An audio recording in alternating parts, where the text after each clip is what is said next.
In this video, we're going to take a look at how to change your password on Yubo. Like always, please subscribe to the channel. I create daily content, tutorials on all the social media platforms. So let's get started. So in the top right hand corner, we're going to click on the icon that looks like a person. From there, we're going to click the settings, so the gear icon in the top right hand corner again. From there, you can see an option under settings that says change password. If we click on that,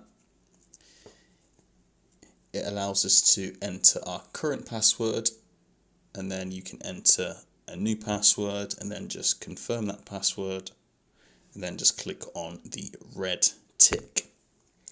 If, for example, you don't know what your password is and you're not logged in currently, on the main screen, if you click on the login and then password forgotten in the app, you'll be prompted to enter your telephone number, so your mobile phone number. You'll be then sent a text message that contains a 5-digit code that you can use to gain access to your account, and then you'll be able to enter a new password. Don't forget, please subscribe to the channel. See you in the next one.